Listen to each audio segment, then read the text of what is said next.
बिल्कुल ही बंद कर दिया पंखा। उच्च गति अभ्यास खंड 2 प्रतिलेखन संख्या 57 व 58 गति 100 शब्द प्रति मिनट। Be ready 3 2 1 start. अध्यक्ष महोदय, भारत संसार के सभी देशों के साथ शांति और मैत्री की नीति का अनुसरण करता रहा है और ऐसे अवसरों पर जब भी यह आशा हुई कि हम शांति स्थापना के हेतु कुछ कर सकते हैं, हमारे देश ने जिम्मेदारियों को उठाने में कोई संकोच नहीं किया।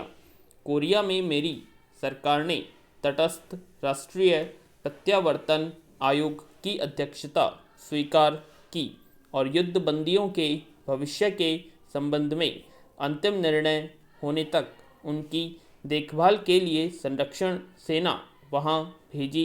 दुर्भाग्यवश विराम संधि समझौते में सुझाई गई पद्धति के अनुसार कार्यवाही नहीं की जा सकी, जिसके कारण एक कठिन स्थिति पैदा हो गई। कुछ दिनों में ही आयोग अपना काम समाप्त कर देगा और संरक्षण सेना अब धीरे धीरे भारत वापस आ रही है। कोरिया में प्रमुख विवादग्रस्त प्रश्नों का अभी तक निपटारा नहीं हुआ है। मुझे पूर्ण आशा है कि संयुक्त राष्ट्र संघ की महासभा में अथवा कहीं और इन आवश्यक मामलों को सुलझाने का शीघ्र ही प्रयत्न किया जाएगा। आप सब की ओर से और अपनी ओर से मैं कोरिया में तटस्थ राष्ट्रीय प्रत्यावर्तन आयोग में अपने प्रतिनिधियों और संरक्षण सेना के अधिकारियों तथा सिपाहियों की इस बात के लिए प्रशंसा करना चाहूँगा कि उन्होंने एक कठिन और नाजुक काम को बड़ी योग्यता तथा निष्पक्षता के साथ निभाया।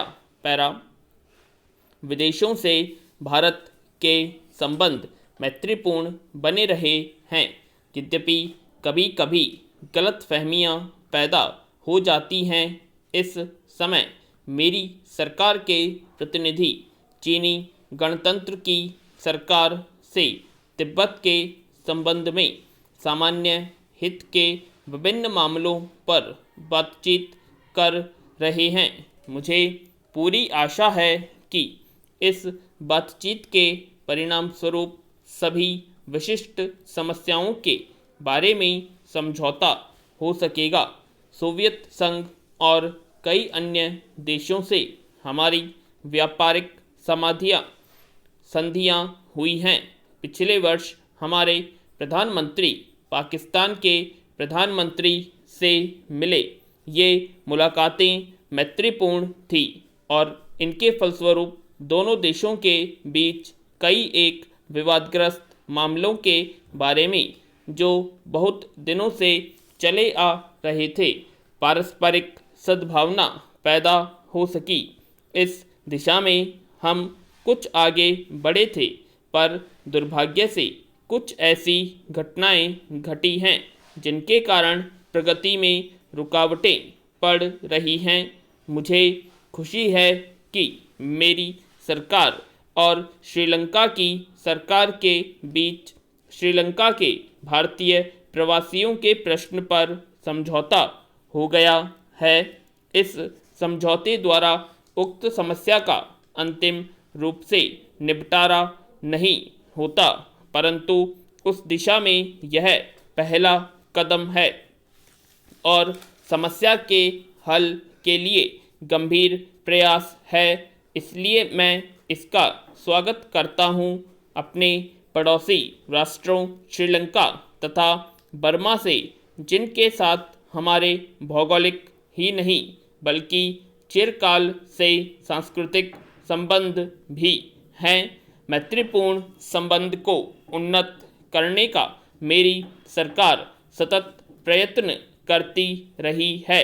पश्चिमी एशिया के देशों और मिस्र के साथ हमारे संबंध मैत्रीपूर्ण और पारस्परिक सहयोग के रहे हैं।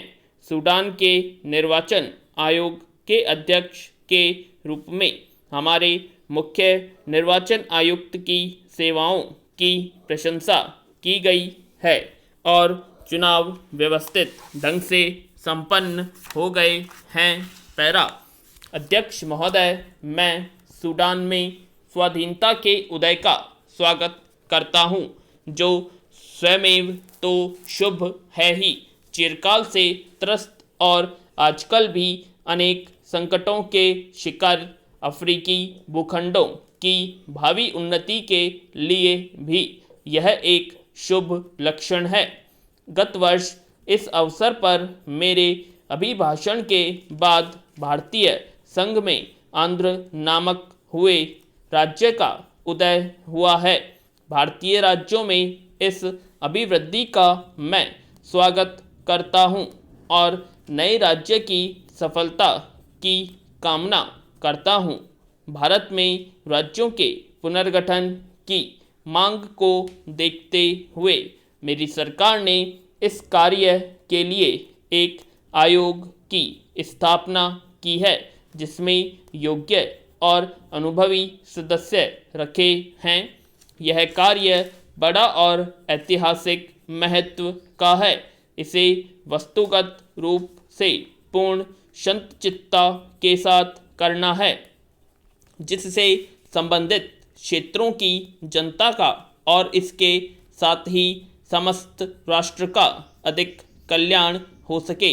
मुझे पूर्ण विश्वास है कि इस आयोग के काम में सभी लोग सद्भावना और समझदारी के साथ सहयोग देंगे। हमारे संघ के 2 राज्यों में तिरुवांकुर, कोचीन और पटियाला तथा पूर्वी पंजाब रियासती संघ में आजकल आम चुनाव हो रहे हैं। उपयुक्त दूसरे राज्य में संविधान सुचारू रूप से नहीं चल सका और नए चुनाव होने तक प्रशासन का कार्यभार मुझे अपने अधीन लेना पड़ा। पैरा। हमारी प्रथम पंचवर्षीय योजना की आधी अवधि समाप्त हो चुकी है। कुछ मामलों में प्रगति इतनी अच्छी नहीं हुई जितनी हम आशा करते थे, परंतु कुछ अन्य मामलों में महत्वपूर्ण प्रगति हुई है। सामुदायिक योजना कार्यों के कार्य में विशेष रूप से उन्नति हुई है और राष्ट्रीय विकास कार्य में भी, जिसका श्री गणेश अक्टूबर 1953 में हुआ था, संतोषजनक उन्नति हुई है। इस कार्य में जनसाधारण का योगदान बहुत उत्साहवर्धक है। इस कार्य का यह पहलू बहुत ही आशाजनक है। यद्यपि औद्योगिक उत्पादन में और कई एक दूसरे क्षेत्रों में विशेष प्रगति हुई है, फिर भी व्यापक बेरोजगारी की समस्या मेरी सरकार के लिए चिंता का विषय है। लोगों को अधिक रोजगार दिलाने के उद्देश्य से योजना आयोग पहली पंचवर्षीय योजना पर पुनर्विचार कर रहा है। साधारण आर्थिक स्थिति में बराबर सुधार हुआ है। 1952-53 में अनाजों का उत्पादन उसके एक वर्ष पहले की अपेक्षा 5 लाख टन से अधिक हुआ है और इस वर्ष की स्थिति भी अच्छी है। खाद्य की स्थिति में सुधार बहुत संतोषजनक है और इस देश इस दिशा में आत्मनिर्भरता के लक्ष्य की ओर तेजी से आगे बढ़ रहा है।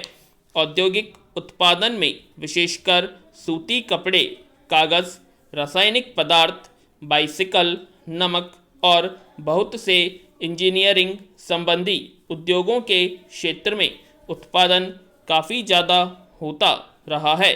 औद्योगिक उत्पादन की सूचक संख्या बढ़ाकर 1953 में 1345 हो गई, जबकि 1952 में वह 129 थी। युद्ध के बाद से हमारे औद्योगिक उत्पादन का यह उच्चतम स्तर है। इस्पात उद्योग के विस्तार और इस्पात के एक नए कारखाने की स्थापना के संबंध में इस समय अंतिम कार्यवाही हो रही है। पटसन और चाय उद्योग अब अच्छी स्थिति में है। पूर्णविराम।